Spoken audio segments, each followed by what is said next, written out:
Okay, tayo na po mag-aaral ng salita ng Diyos ngayong umaga nito. Amen. Sige po, mga juniors, mag-silize na kayo rito. Juniors ka ba rin dito? Ha? Palaruin ka na eh.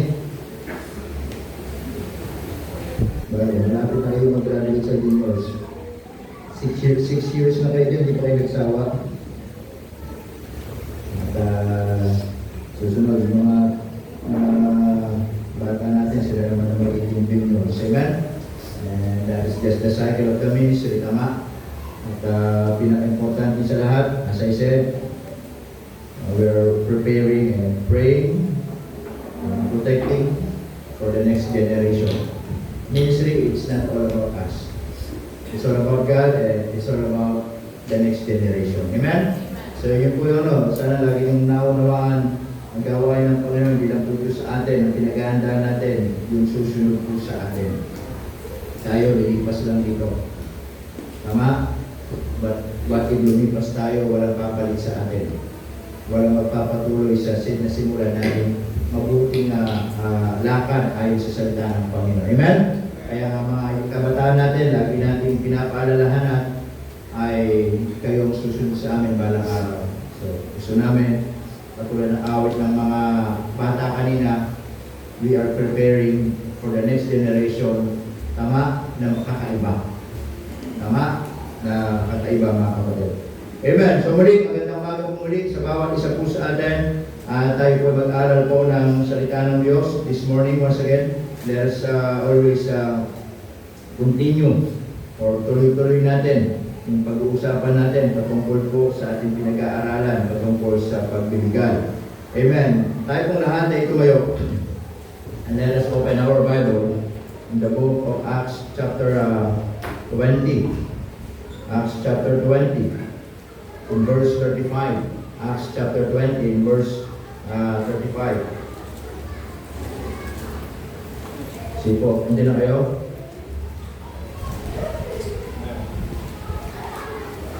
Acts chapter 20 in verse 35. Okay. So sabi ng Bible dyan, in verse 35, are you there? Say amen. Amen. Okay, it says in verse 35, sabi ng Panginoon, mga kapatid, I have showed you all things, how that so laboring ye ought to support the weak, and to remember the words of the Lord Jesus. Ano sabi? How he said?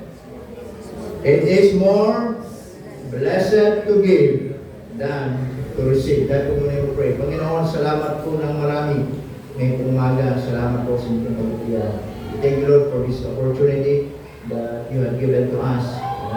We pray, Lord, as we study your word, help us, Lord, to understand carefully, heartedly, Panginoon, na ang aming mga puso lagi ninyong itama. Alisin niyo yung mga negatibo sa buhay namin. Alisin niyo yung mga negative side na meron kami sa puso namin.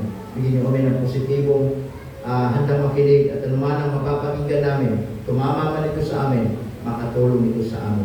So, palahin po ang inyong mga anak sa pangalan ni Jesus. Amen. You may now take your seat. Okay, sabi ng Panginoon dito.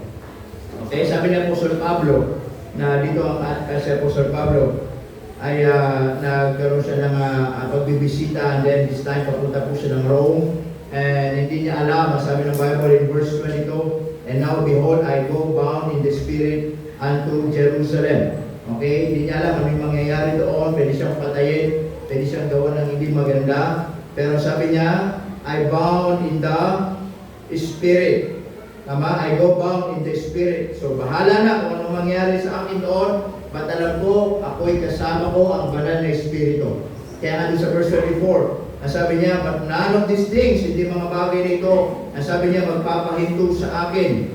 Tama? So that I might finish my course with joy and the ministry which I have received of the Lord Jesus to testify the gospel of the grace of God. So hindi mga bagay nito magpapahinto sa akin. Kahit hindi ko alam anong gagawin nila sa akin pagpunta ko ng Jerusalem, pagpunta ko doon, pwedeng patayin nila ako, pwedeng ikulong nila ako. Sabi niya, I don't care as long kasama ko ang banal na Espiritu, hindi yan dahilan para huminto ako sa kung ano yung panawagan ng Diyos sa akin. Amen po ba mga kapatid? Kaya nga, sabi niya in verse 35, sabi niya, dito, I have showed you all things, sabi ni Apostol Pablo, ako'y nagpakita o nakita niyo lahat sa akin yung mga mabubuting halimbawa kung paano tulungan yung mga mahina at alalahanin ang mga salita ng Panginoong Hesus na sabi niya, it is more blessed to give than to receive. Amen? So once again, tayo po'y mag-aaral patungkol po sa pagbibigay. I hope and I pray na yung mga mensahe ng Diyos nakakatulong po sa atin. Amen. Tama po mga kapatid? Na yung mensahe ng Panginoon ay tunay nga ay nagiging pagpapala po sa atin. At hindi po ito lagi, sinasabi ko, hindi po sana ito lagi nagiging katitisuran. Hindi po ito sana nagiging laban sa pastor na pastor, pagbibigay na naman. Tama? Sana, if you will just open our mind, if you will just open our hearts, na sabi ni Apostle Paul, kung bakit niya sinabi, and to remember the words of the Lord Jesus. Kasi maraming mga tao nakakalimutan ang bahagi ito. Maraming mga tao nakakalimutan yung aral ng Panginoon. And one of the aral ng Panginoon, dito sabi niya, how he said, it is more blessed to give than to receive. Amen mga kapatid? Na salita ng Panginoon, sabi niya, mas mapalad, mas masaya yung nagbibigay kaysa tumatanggap. Yes, masaya yung pakiramdam na makareceive. Tama? Abay, sino dito hindi masaya pag nakakatanggap? Tama mga kapatid? Abay, masaya pag nakakatanggap. Pero mas masaya pag ikaw yung nakakapagbigay. Tama? Mas masaya yung pakiramdam kung ikaw yung nakakapagbigay. Hindi ko sinasabi, hindi masaya ang tumatanggap. Abay, masaya ang tumatanggap. Lalo na kung walang bayad dyan. Tama mga kapatid? Abay, masaya po yun. Ang saya sa pakiramdam. Pero, mas masaya yung pakiramdam yung nakakapagbigay. Ayun sabi ng Panginoon, mga kapatid, it is more blessed than to give than to receive. Amen? Now, this morning, tingnan natin mga principles of giving. Okay? Principles of giving. Kaya magpapatagal, makabalik sa Brexit Leo. Oh. Nasa Terminal 5 yata siya. Okay? Yun yung kapag umangat na, babagsak agad. Okay, number 1. Ano yung mga principles of giving? Okay? As I said, for us to understand this lesson, sana tulungan natin ang sarili natin. Sana ano man yung mapapakinggan natin, hindi natin isipin, hindi laban sa atin. Hindi natin isipin na ito yung sakit sa atin. Isipin natin ito yung blessing sa atin. Amen? So number 1, okay? Ano yung mga principles of giving? Number 1, give cheerfully. Give cheerfully. Diba? Giving should not be done out of compulsion or obligation. Hindi tayo magbibigay kasi obligasyon mo. Hindi tayo magbibigay kasi dapat magbigay. Kaya nga sa pinag-aralan natin, di ba? Ano sabi doon? Kapatid, na magbibigay ka doon sa 4% ng puso mo. Doon sa kaligayahan ng puso mo. Tama mga kapatid? Ano sabi doon? Not grudgingly or necessity. Hindi ka magbibigay dahil kailangan, hindi ka nagbibigay dahil obligasyon mo, but with a joyful and willing heart. Amen mga kapatid? Magbibigay tayo kasi masaya tayo. And this is a kind of giving that we can demonstrate, mga kapatid, demonstrating a cheerful attitude towards giving. Tama? Bakit yung iba nagbibigay masaya? Bakit yung iba nagbibigay nakangiti? Ikaw, hindi mo ba gawang makapagbigay ng masaya? Amen mga kapatid? Kaya po, yung principle ng giving, kapag magbibigay daw tayo, masaya tayo. Tama? Nakangiti, naka-smile. Hindi tayo magbibigay na nakasimangot. Hindi tayo magbibigay na para bang nawalan tayo. Hindi tayo magbibigay para bang kinukuhanan tayo. Hindi tayo magbibigay para bang magkukulangan tayo. But every time we give to God, masaya dapat tayo. Tama? Amen po ba? Kung paano tayo masaya kapag tumatanggap, dapat ganoon din yung attitude natin. Masaya din tayo at higitan pa natin yung kasiyahan pag magbibigay tayo. Tama? Amen mga kapatid? Because kung pag tayo nakakapagbigay, that is a great testimony, a great testify na kung saan ang Diyos ay napakabuti sa buhay natin. Tama? Amen po ba mga kapatid? So give cheerfully. Kaya kung makita mo yung kasama natin, pagbibigay na kasimangot, huwag mong tulala. Di po ba mga kapatid? Sabi nga, minsan, hindi tayo makapagbigay ng masaya kasi tinitignan natin yung ibibigay natin. Tama mga kapatid? Tinitignan natin yung ibibigay natin. And minsan, hindi lang natin tinitignan, but also, kino-compare natin yung ibibigay natin. Amen mga kapatid? Baka hindi masiya si pastor kasi konti lang ito. Yun ang laki-laki ng ibibigay. Baka hindi masiya si pastor, baka hindi na rin naman niya kailangan. Huwag na lang. Tama? Baka hindi na rin naman kailangan ng Diyos ito.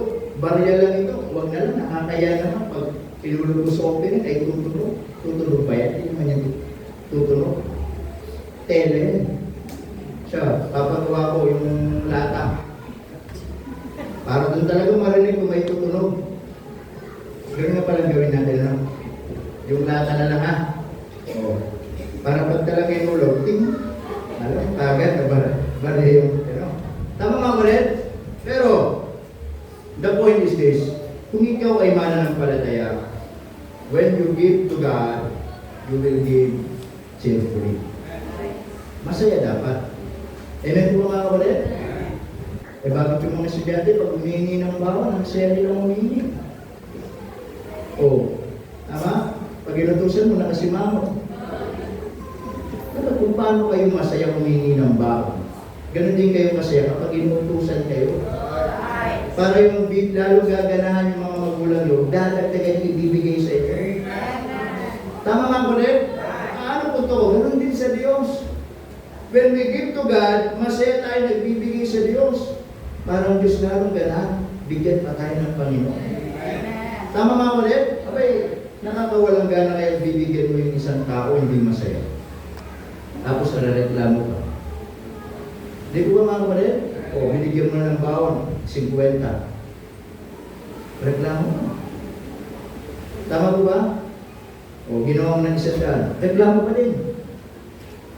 Abay, hindi ko pinupulot ang pera. Buti pa yung mga ibang bata, nag-aaral kahit walang bawang. Tama mga kapatid? O, kaya ako nung nag-aaral ako, depende sa bawang, mga kapatid, pag binigyan ako ng bawang ng lola ko 75, half day lang ako. Dapat 150. Diba? No. So we must give cheerfully. Ano naman natin no mga kapatid? Amen? Not only we should give cheerfully, but number 2, we should give purposefully. Amen?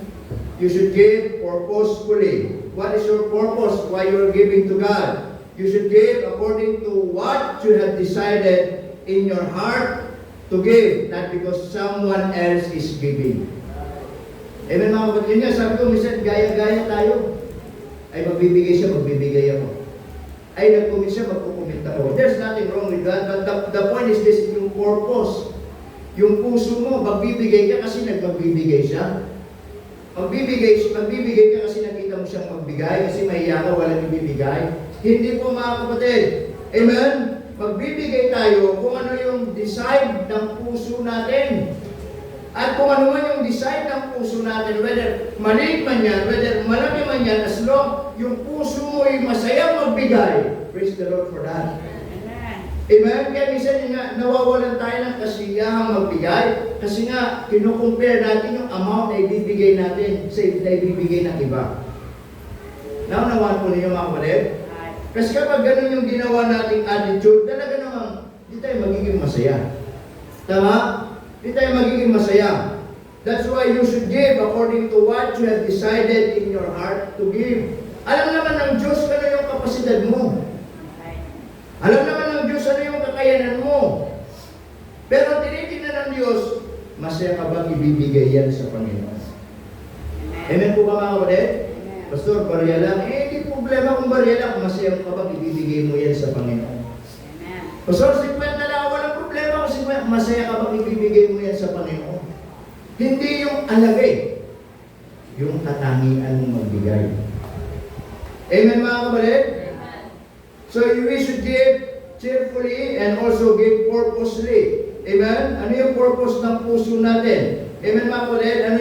Ano yung nais natin, mga kapatid, na magbigay sa Panginoon? And number 3, mga kapatid, not only you should give purposefully, but you should give sacrificially.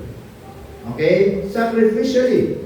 So sometimes, itong meron tayong tinatawag na sacrificial giving. So ito naman ay hindi na nakadepende.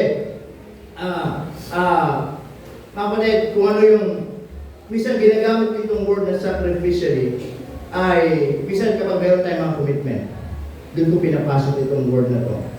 Tama? Minsan kasi, maraming mga tao hindi naintindihan yung salitang sacrificially. Tama? Kumbaga, para bang commitment? O minsan, depende sa pag-uusap. Halimbawa, meron tayong project na kailangan. O, sacrificial giving tayo. So, sacrificial. Tama mga kulit? Naintindihan yung salitang sakripisyo. Minsan, din yung time na, sabi nga, susubo mo na lang, ibibigay mo pa. Tama po ba mga kapatid? So yun ay depende, mga kapatid. Kung anong sa akin, depende na lang yun kung paano nila i-apply sa church na yun. Tama? Ayaw ko naman lagi, linggo-linggo, sacrificial giving. Okay, wala na tayong kakainin. Tama mga kapatid? Minsan kasi nagiging dogmatic lang iba patungkol sa sacrificial giving nila. Tama? Sabi nga, yung iba may first fruit pang tinatawag. I'm not against sa kanila, but sa kanila yun. Pero I'm not practicing in our church yung tinatawag na first fruit giving. Marami narinig yun sa iba. Sa ibang church. Meron, di ba? Merong tithes, merong offering, merong mission giving, merong sacrificial giving, merong pang first fruit giving. Yung sa yung first fruit giving, yes, in the Bible, but it is a matter of application kung paano natin i-apply. Tama? Then yung first fruit giving na sinasabi nila, yun yung kapag, halimbawa, o bago matapos yung isang taon, yung buong salary mo ng isang buwan, halimbawa, you will, pag-usapan niyo, buong December, buong sweldo ng December, lahat ng buong sweldo natin, bibigay natin sa Panginoon. And then, ilalagay natin sa isang project. December yun, papapasko tayong walang pera. Ano ba? Ay, hindi ko alam sa kanila. Ako, hindi ako gano'n. Okay? At papasko tayong asa na lang sa ayuda ni Mayo para may hanap. Tama mga kapatid? Kawawa naman ang mga inaanak natin. Oo. Ang ginagawa nila, wala na. Naibigay ko na sa first fruit namin. Di ko ba? So, para sila, problema nila yun. Not against kung yun ang sa kanila, pero sa atin, hindi ko tinuturo yung first fruit. Dahil for me, my preference o my pananaw, yung first fruit sa Bible, yun na po yung tithes na tinatawag natin. Okay? You should give your 10%. Tama? And then, so sabi ko dyan mga kapatid, so you should give sacrificially. So minsan walang problema magsakripisyo para sa Panginoon. Tama? But as I said, it is a matter of ano po, yung paano natin pag-usapan, paano natin ilagay sa isang proyekto, na tayo magsasakripisyo alang-alang sa ganitong vision natin, plano natin, at pinaghahandaan natin. I call that sacrificial giving. Amen mga kapatid? But sometimes gagawin natin yun, minsan ay depende kung ano yung pangangailangan. Hindi yung bigli o sacrificial, parang ganito, sacrificial, maubusan tayo. Tama? Lalo na tayo, hindi naman lahat magagandang trabaho natin. Mga pogi lang tayo magaganda, pero hindi naman tayo maraming pera. Yun lang ay pagmamalaki natin. Diba? Mga beauty poor. Okay? Mga maganda lang, walang pera, beauty poor. Okay, you should give sacrificially. Then number 4. Okay, you should give proportionately. Okay? Proportionately. Ano ibig sabihin nito? This is the amount you give. You should be proportional to your own resources and ability, ensuring, okay, to make sure that you give what you can afford without endangering your family. Naano yung sinabi ko mga kapatid? Kumbaga, walang masamang magbigay kung ano yung kakayanan natin, ano yung kapasidad natin. Tama? But to make sure, hindi mo mapapabayaan ang pamilya mo. Hindi naman kasi kalooban ng Diyos, ibigay mo lahat sa Panginoon, wala kang kakainin. Isang saying nga nainis ako nila sa mga pastor na masyadong dogmatic magturo when it comes to giving. Tama? Yes! Walang masama magbigay sa Panginoon. Walang masama magbigay sa church. Pero sometimes parang lagi na lang doon yung nakatuon. Lagi pagbibigay sa church, pagbibigay sa Panginoon. Pero kasi nakakalimutan, may mga responsibility din tayo sa mga pamilya natin. Hindi ko tinuturo huwag kayo magbigay. Hindi tayo ng kalooban ng Diyos. Ang tinuturo ko, magbigay kayo ayon sa kakayanan nyo, ayon sa kapasidad nyo, just to make sure may kakainin ang pamilya nyo. Amen. Did you get my point? Pero kasi ibigay natin lahat. Hindi ko naman sinasabing huwag nyo ibigay lahat o masamang magbigay lahat. Pero kung ganun yung mindset nyo, nasa sa inyo na yun, yung pananampalataya nyo. Pero gusto ko lang maging klaro, hindi kayo tinukuhanan dito. Tama? Meron tayong pamilya na kailangan pakainin. Meron tayong mga responsibility kailangan bayarin. Hindi naman pwede lahat bibigay natin sa church. Mamaya darating yung maniningil ng kuryente. Wala na po, nasa church na. Maunawa na ba nila? Putol lang. Darating yung tubig. Wala na po, naibigay ko na sa church. Putol lang ng tubig. Tama ba ako rin? Oh. Tapos, wala tayong kakainin. Wala pabili bigas. Wala pabili gula. Bakit? Lahat sa church na. Sana maunawaan ninyo, hindi ko sinasabing masama ang magbigay lahat para sa Panginoon. Tama? Kung yun yung mindset mo at according to your faith, then so be it. Ay, hindi ko na sinasabing huwag magbigay. Ang sinasabi dito, yung give proportionately, this is the amount to give that you should be proportional to your own resources and ability to make sure nakakain pa din kayo. Tama po ba mga kapatid? To ensuring that you give what you can afford. Ano yung kapasidad mo magbigay? Diba? Wala masama, magbigay ng times, magbigay ka ng offering, but make sure may magiging pa sa'yo. Bakit? Kasi hindi na naman kalooban ng Diyos. Magutom yung pamilya mo. Nagutom yung mga anak mo. Walang baon yung mga anak mo. Tama mga kapatid? Amen po ba? O nag-renta ka ng bahay, palalayasin ka. Tama? O nag-ilaw ka, papuputulan ka. Anong sasagot mo? Naibigay ko na po lahat sa church. Ang pangit naman ng testimony. Tama? Hindi sabi, ang pangit naman ng testimony, man. Yes, nakapagbigay ka, proud ka. Dahil ang pagpagkain na, walang pagkain. Tama po ba?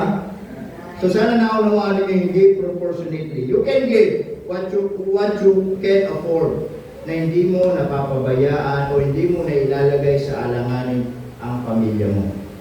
Kasi hindi rin kalooban ng Diyos na magutom ang pamilya natin. Pamilya o mga responsibility mo, mapabayaan mo din. Dahil lang sa dahilan lahat pinigay mo sa church. Naunawaan ninyo mga kapatid? Hindi ko rin sinasabing magtipid ka, magbigay sa hindi po. Tama? The point is this, may sweldo ka, ayusin mo in order para lang magamit natin ng tama. First, yung sa Panginoon, according to your heart, kung yung offering mo, yung mga kumenta mga then para sa pamilya mo, bayarin. Yun ang tama mga kapatid. Hindi natin ibibigay mo sa Panginoon at bahala na si Batman, bahala na kung maputulan, bahala na kung may kakainin. Hindi naman gano'n ang talooban ng Panginoon. Amen mga kapatid? So you should give proportionately. Amen? Hindi ko lang kung ano yung prinsipyo ng iba. But for me, yun yung aking pananaw mga kapatid. Hindi naman kalooban ng Diyos. Bigay mo lahat, wala kang kakainin. Wala namang masama, magbigay ka na may kakainin ka. Tama po ba mga kapatid? Amen po ba? So it is a matter of kung paano natin i-balance it. It is a matter of paano natin put it in order, yung mga expenses natin, but to make sure, una, yung Panginoon. Amen po ba mga kapatid? At ang Panginoon naman di magkukulang kapag alam niya tama yung ginagawa natin. Okay, number 4. Next time ulit.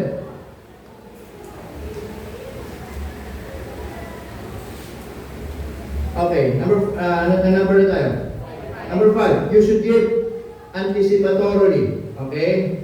Ibig kong sabihin ito, katulad sabi ng Bible, tanim ka ng marami, ani ka ng marami. Depende sa pag-ani mo yung itinanim mo. Amen? Giving is a link to the principle of sowing and reaping. Those who sow generously will reap bountifully, sabi ng Bible. Amen? Expecting a spiritual harvest. Now, yung sinabi dito, hindi lang ito practically, katulad ng mga nagninegosyo, magpuhunan ka, tutubo ka. Kapag maliit yung puhunan mo, maliit yung tubo mo. Kailangan mamumuhunan ka talaga. Ngayon, spiritually, kung gaano kalaki yung puhunan natin, na ipapasok natin, o ibig sabihin, ibibigay natin, tama? Aani ka. Hindi man kung ano yung itinanim mo, yung aani mo, practically, halimbawa, nagtanim ka ng 1,000, aani ka ng 2,000. Hindi po ganun.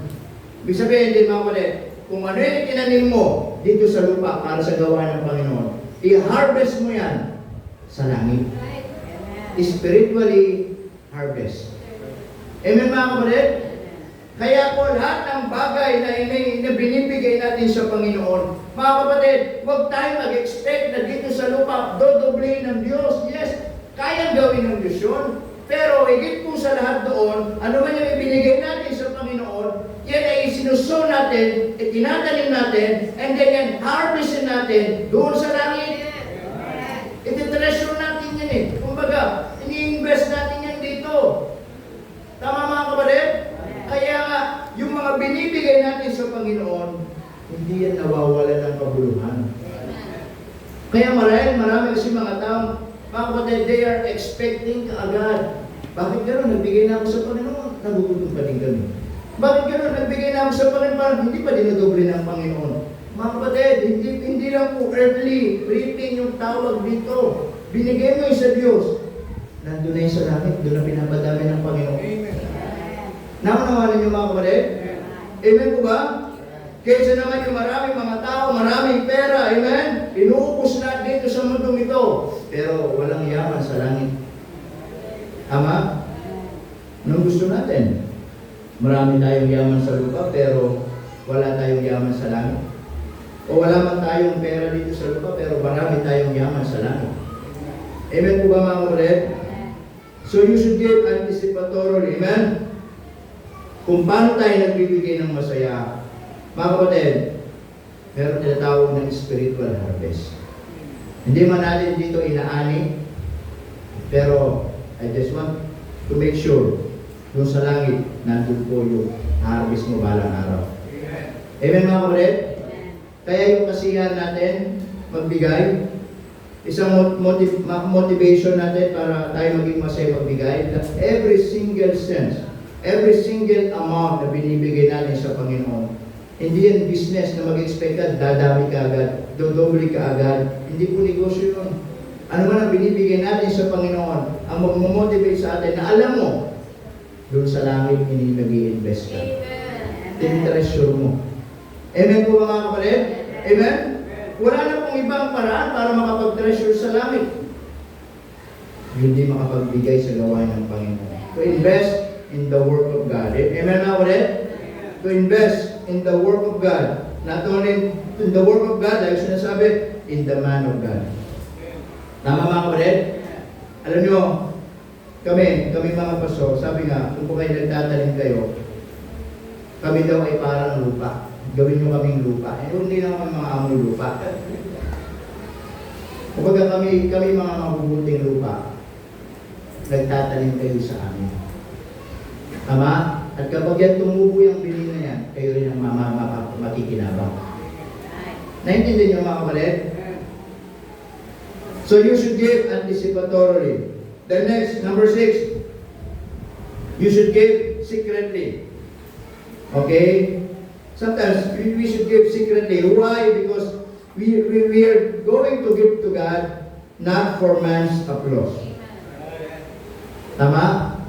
Sa ibang simbahan kasi malaki yan. Kaya ito hindi ko lang alam sa iba.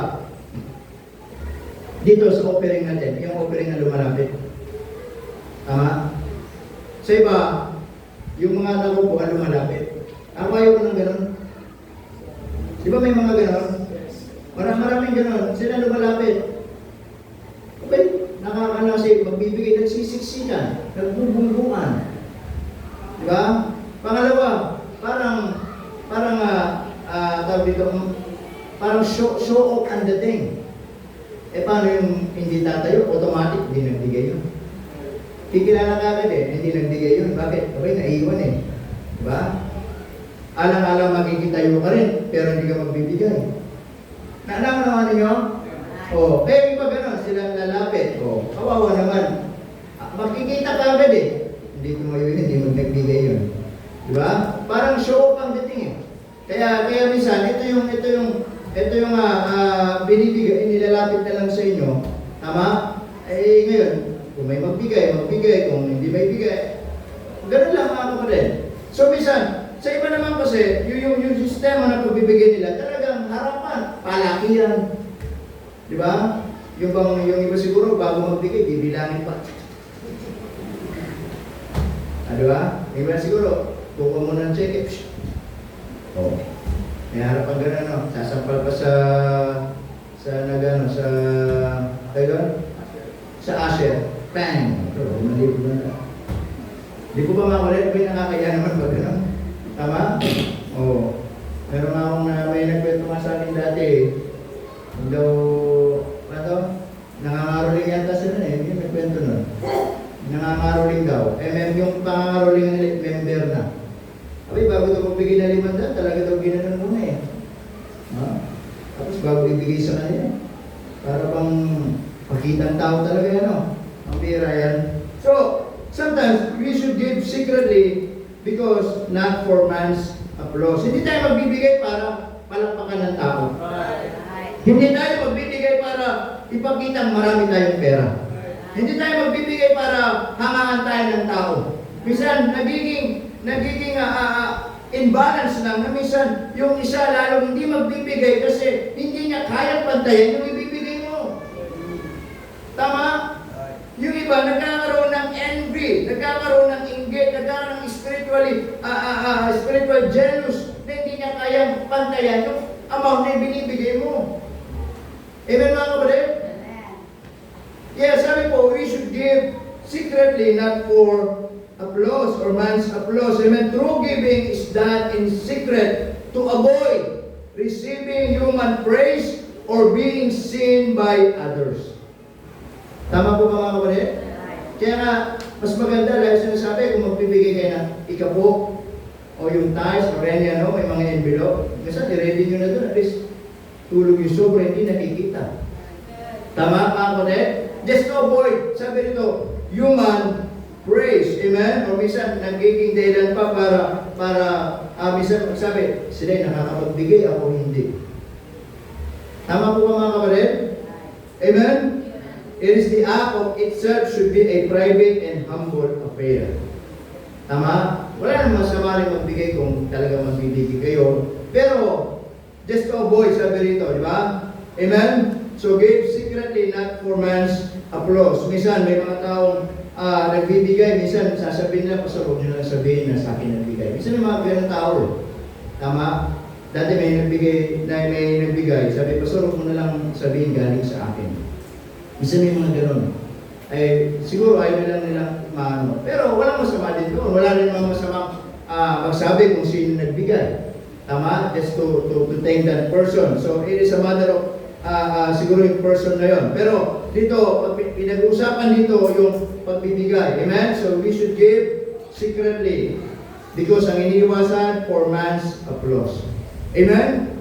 Yung iba, sabi ko nga, gano'n, di ba? Pag nag-offering, yung iba, palakihan, check yung pinag-uusapan. Minsan may mga simbahan, payabangan. Mga miyembro, payabangan.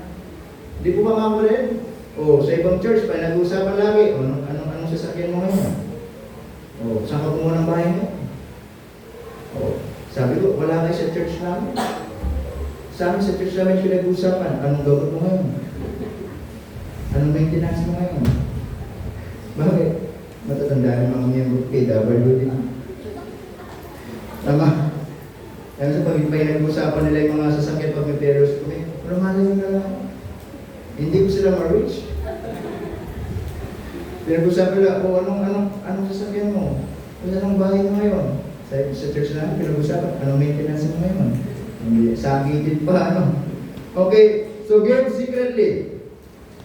Then, not only that, number 7, we should give worshipfully. Okay?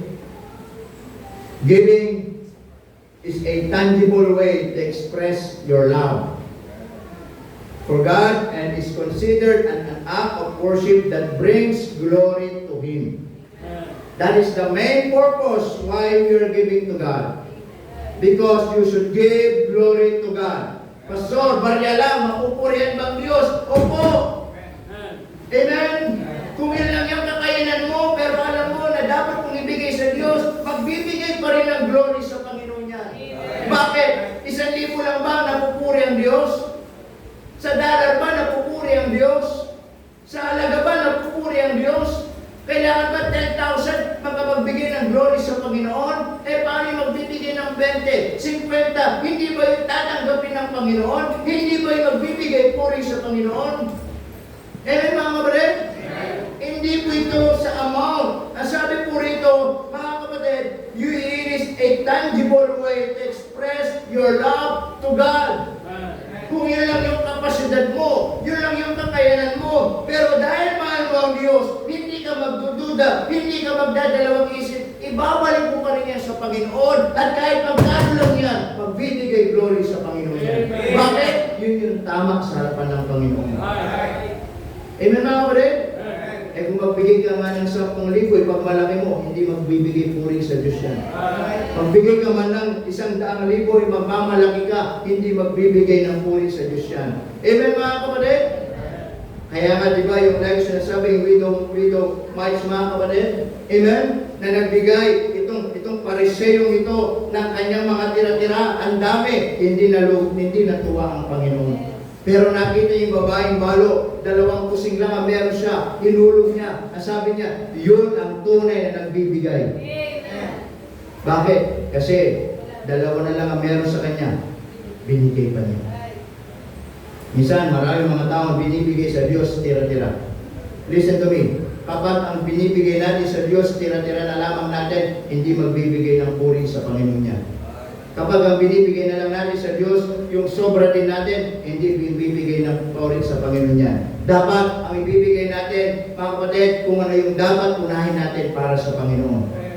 Amen mga kapatid? Kaya sabi po rito, mga kapatid, giving is a tangible way to express your love for God. Amen? Alam ng Diyos, ano yung kapasidad mo? Alam ng Diyos, yung puso mo. Kung yan lang yung halaga, pero mahal mo ang Diyos, then walang masama, ibigay mo sa Panginoon, maluluwalhati mo ang Panginoon. Amen? Amen? And I guarantee you, kapag ganun yung magiging sistema mo na gagawin, makikita mo, nag-i-improve yung giving mo sa Panginoon. Amen mga kapatid? So, giving is a tangible way to express your love for God. Amen? It is an act of worship that brings glory to Him. Kaya nga sa Sunday school natin, sabi nga, pinagkatiwalaan ka ng Diyos ng pera para magbigay glory sa Panginoon. Pinagkatiwalaan ka ng Diyos ng trabaho para magbigay glory sa Panginoon. Hindi tayo pinagkakatiwalaan ng Diyos. Meron tayo sa buhay natin para lang sa sarili natin. Kung ano binigay ng Diyos sa atin, magbabalik dapat siya ng luwalhati sa Diyos. Amen mga kapatid? Lastly, mga kapatid, not only we should give worshipfully, but we should give, mga kapatid, trustfully or stewardship. Ibig sabihin po mga kapatid, the giving process involves responsible stewardship of what God has entrusted you. Tama? Ibig pong sabihin mga kapatid, magbibigay tayo kasi pinagkakatiwalaan tayo ng Diyos. Kaya ang hindi pagbibigay, hindi mabuting katiwala. Naman ninyo, kung tayo pala pinagkatiwalaan ng Diyos ng magbigay, at hindi tayo magbibigay sa Diyos, hindi tayo mabuting katiwala. Amen? Kaya ang pagbibigay mga kapatid, it is a stewardship and we should give trustfully. Kasi, kumbaga, ito na yan, nagtitiwala ka sa Diyos. Then the Lord will give you, the Lord will provide your needs and expecting na ibibigay din ng ibabalik mo sa Panginoon. Tama? Ngayon, ikay nagtitiwala sa Diyos, then kapag binigyan ka ng Diyos, ang Diyos din nagtitiwala na ibabalik mo sa Kanya. Tama mga kapatid? Kasi mahirap, binibigay ng Diyos sa atin, pinagkakatiwalaan tayo, hindi natin maibalik sa Kanya. Alam niyo yung pakiramdam na nanghiram ng gamit ng maayos, tapos isinulit na sira? Sige nga. Sino itong nanghiram? Ha? Ba, nagpahiram ka ng gamit. Ba, umiram ng gamit. O, tapos yung pinahiram ng gamit, ang ayos-ayos. Minsan bago pa, pero dahil kaibigan mo, ipapahiram mo. Diba? Tapos nung sinuli, putol na yung ganito, sira na yung ganito. Di ba mga kapatid? O, hirap ka ng sasakyan, mayroon ng sasakyan, papahiram mo. Pagbalik, may gas-gas. Di ba? Pinahiram mo, full tank, binalik, empty na. Anong pakiramdam ng may-ari? Sige, matutuwa ba yung may-ari? Ang sasabihin, ay, salamat ha, hiramin mo rin sa susunod. Susunod, hindi ka na makakahirap. The point is this, mga kapatid. Pinagkatiwalaan tayo ng Diyos ng maayos na pagkakatiwalaan. Sisirain ba natin yun sa Panginoon? Amen mga kapatid? And God is expecting na ibalik natin yung tiwala natin sa Kanya. Tama? Na maayos ang Diyos nagpahiram sa atin ng buhay, maayos ang Diyos nagpahiram sa atin ng lakas, maayos ang Diyos nagpahiram sa atin ng bagay na meron sa atin, tapos ibabalik natin ang may problema. Amen mga kapatid? Pinagkatiwalaan tayo ng Diyos ng lakas, pinahiraman tayo. Tapos ibabalik natin sa Diyos, pilay-pilay na. May sakit na. Ginamit sa kamunduhan. Paano man ang pakiramdam ng Diyos? Tama po ba mga kapatid? Amen? So, ganun din po. Pinagkatiwalaan tayo ng Diyos ng finances. Then, ibalik din natin sa Diyos na may pagtitiwala. Tama? That's why we should give trustfully. As I said, hindi lahat na pagkakatiwalaan. At hindi lahat na dapat pagkatiwalaan. Kaya kung ikaw ay pinagkatiwalaan, magpasalamat ka sa Panginoon. At hindi ibig sabihin pinagkatiwalaan ka dahil pinagkatiwalaan ka pero gagamitin mo lang sa sarili mo, hindi mo gano'n. Pinagkatiwalaan ka para ibalik mo rin para sa Panginoon. Amen mga kapatid? At kapag gano'n yung naging mindset natin, gano'n yung mga klase kung paano natin ibigay yung nararapat sa Panginoon. Ito lang talaga nakita ko mga kapatid. Hindi magkukulang ang Panginoon. Amen? Amen? Kami sa buhay namin, lagi kami nag-usap mag-asawa. Minsan, nagpapasalamat kami sa Diyos na wala man kaming magandang trabaho. Kumpara nyo kami sa ibang pastor, mga kapatid. Pogi lang ang meron ako eh. Anong nilalaban ko sa kanila? Ha? Kung kapugian, may laban ako. Tama? Pero, you will just compare us, yung buhay ng pastor nyo, buhay ng pamilya ninyo. Iba nakasasakyan, may mga sariling bahay, maganda yung mga buhay, marahil, mga anak, nag-aaral mga pribadong mga paaralan, malaking sahod, nakakapunta ng ibang bansa, nakakain ng mga masasarap. Tumparan nyo kami sa kanila. Ako yung buhay namin, sa biyaya lang ng Panginoon. Amen? Tama mga kapatid? Oh, minsan, may magmamayde, ang sarap ng ulam. Sabi ko, sana magulo na ito pag di ako naalala. Tama mga kapatid? O, nakita niyo na ba kami kumain sa kasamang pamilya ko? Kumain kami sa restaurant, ganito, ganyan. Tama mga kapatid? Pero, what I'm trying to say mga kapatid, we're just faithful to the Lord. We're just serving God. And God knows our needs. And thank the Lord. Minsan, sa isang buwan ay yung biyaya niya ay sapat naman, nakakain naman, tama, bigas namin, ubus na. Paano mo may provide ulit? Diba? Tama mga kapatid? Kaya nga, kami nagpapasalamat kung paano kumilos ang Panginoon. Kanina, nagluluto ng breakfast si Mrs. Maya, naubusan ng gas. Nasasabay ka pa talaga. Pakiramdam na minsan parang walang-wala. Pero sasabay pa talaga, no? Sarang batukan ng gasol eh. Hindi ko marunong makisama eh. May kumuna naman ako sa opera, mga kapatid. Buti may magang bukas. Kapag kundi yung kanin ay hindi pa luto. Naubos pa. Ang bihira yan. Pero salamat po sa Diyos, amen? Ibig sabihin, if we were just faithful to the Lord, you will amaze. Ang Panginoon di magkukulang. Nakakain kami ng 3 beses isang araw. Tama? Dami naman mga dahon-dahon dyan. Basta mga dahon na pwedeng kainin. Mga gulay-gulay. Di po ba mga kapatid? Nagpapasalamat kami sa mga mothers, di ba? Pag nagbibigay sila, di ba? Parang next Sunday, last Sunday na. Mga ganun ba? Napaalala ko tuloy, no? Di ba? Tapos pag first Sunday of the week, may nagbibigay pa ng mga first Sunday of the month, may nagbibigay ng nag-iwan ng mga grocery doon. O, di ba? Pag buksan yung rep, may mga frozen na. Ibig sabihin, may malaking tulong, mga baon-baon ng anak ko. Malaking tulong mga kapatid. Amen po ba? O, the point is this, kung kukumpura nyo kami sa iba, malayo. Pero, dito pa rin tayo, naglilingkod sa Panginoon. Hindi naman tayo ginugutom ng Panginoon. Amen? Kaya minsan nag-usap yung sabi namin, kahit pa paano, maganda pa rin yung palalagayan natin. Tama? Oo, meron bumili kami ng rep, 26,000 ang halaga. Diba? Saan kami kumuha ng pera? Wala kami pera. Oo. Punta tayo, bakit meron kaming rep na bago? Nasira yung rep namin. Nasira yung rep namin, katagalan na din. Sunuong pagawa, pero sabi ng gagawa, gagastos na po kayo ng 6,000 dyan. Sabi niya, sabi ko, i-jump shop ko na.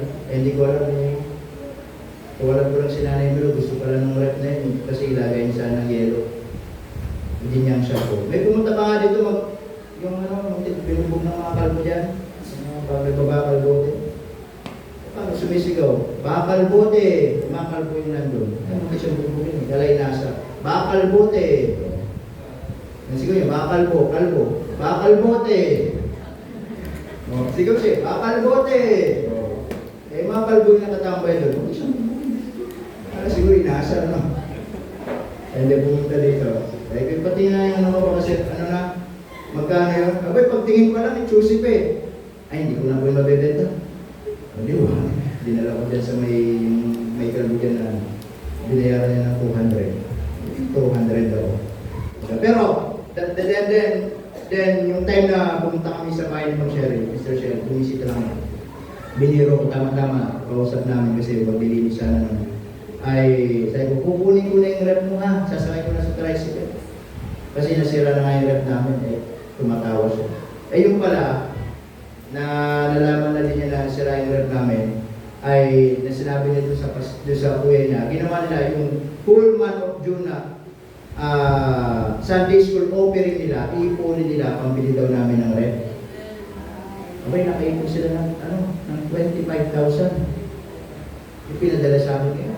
Sabi niya sa Sherry, bumili ka sa SM, ang tawag ito, yung yung mga appliances. Siyempre, susunod tayo doon. Gusto ko sanang bumili, mga pipitsugin lang para may matira pa eh. Ganyan mindset natin, di ba? Pero naman kami ng 10,000, 2,000, at least kalahati ng 25. Pero bakit money ka pa? At least bago naman yung bibilin mo. May Royal Star dyan, di ba? Kaya lang, yun yung sinabi kasi, siya naman para inisip niya kasi talagang tatagal at matibay. Bumili ako to. 26,000. Nag-less ng 3,000. 23 na lang. Kaya lang yung shipping fee, 1.5. Di, 24.5 na lang. O may natira pang 500. Ang gasolina pa ang tricycle. Kaya, nakabili kami ng bagong rep. Kaya nga, tingnan yung rep namin, ang dami naman. Pagbukas niya doon, may tubig. Pagbukas sa taas, may yelo. Kami ang magandang rep na walang laman. Tingnan niyo.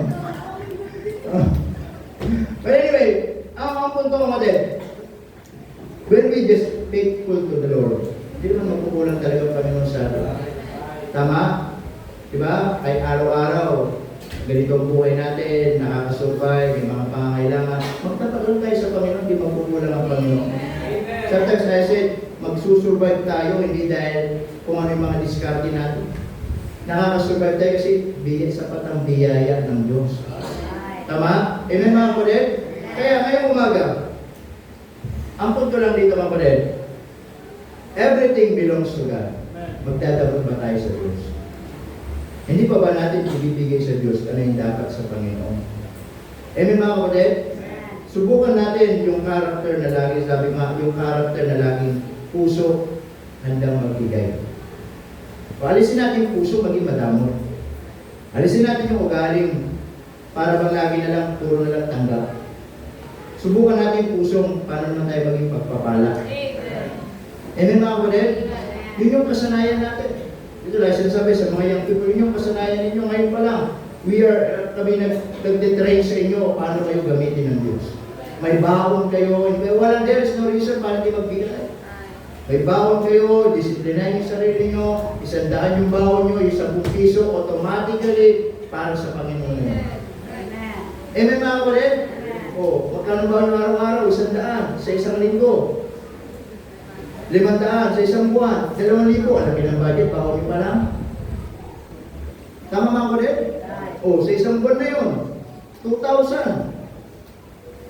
Tanggalin mo yung 10%, 200. Makakaipon ka sa isang buwan, yung tax mo sa Panginoon, pagpapalayan ka ng Diyos. Amen? Kasi kapag hindi natin nakasanayan, makapagtrabaho man tayo, kumita man tayo ng malaki, lagi sinasabi, hindi kayo pakikinabangan ng Diyos. Lalo lang kayo magiging gano'n. Tama? At pag nagkasalit kayo ng stroke, gano'n pa rin ang pala sa mga.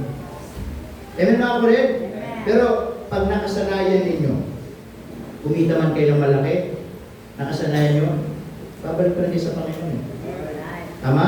At yun nyo, the more na nakakasanayan nyo, lalo kayo pagpapalayan ng Diyos. Tama? Kaya ako, dito talaga ang prayer namin. Lahat ng young people dito maging professional, payamanin kayo ng Diyos. Tama? Amen mga kapatid, payamanin kayo ng Diyos. O malay nyo, makapag-ipon kami, pambili ng lupa, sa building, kayo nang mahala dito, kung mayaman na kayo. Madali na lang sa inyo. Ang buhay kami, gagawin namin para ano yung responsibilidad namin. Pag di na namin kaya, ituloy nyo na lang. Ganoon lang naman yun eh. Kaya namin kayo tinuturuan kasi kung ngayon ayaw yung matuto, siya. Hindi wala kaming aasahan. Magbabalad buto pa din kami para ito pa rin yung pangako, ito pang vision namin sa Panginoon. Amen mga kulit? O, mga hold up na lang kami. Ha? Tama? O, magbabasura na lang ako niya sa ribs. Doon ko na lang babagsak lahat. Doon sa may share store dyan sa may ribs. Babagsak ng basura dyan. Tapos yun. Tama? Pero ang punto, sanayin natin. Amen mga kapatid, sanayin natin. So this morning, paano tayo magbigay sa Panginoon? Amen? You should give cheerfully, purposely, sacrificially, proportionately. Again, the word proportionately, mga kapatid, you should give in order. Tama? Hindi ibig sabihin, sinabi ng pastor, magbigay nyo lahat sa Panginoon. Siya, binigay nyo lahat. Pastor, wala kami pagkain mamaya, baka pwede makaya lang. Sampalin kaya ito. Pastor, mga anak, walang bawa, pera mo na. Hindi yung sinasabi ko mga kapatid. You should give according to what you have decided in your heart. Amen mga. The amount you give, you should be proportional to your own resources and ability, ensuring to make sure, Mama Dad, that you give what you can afford without endangering your family. Yun yung uunawain din natin. Tama? Walang masamang magbigay. Pero dapat din, ginagugutom ang pamilya natin. May pagkain, nakakabayan ng mga dapat bayarin. Tama? Dahil hindi naman lahat gusto kuhanin ng Panginoon ang meron sa atin.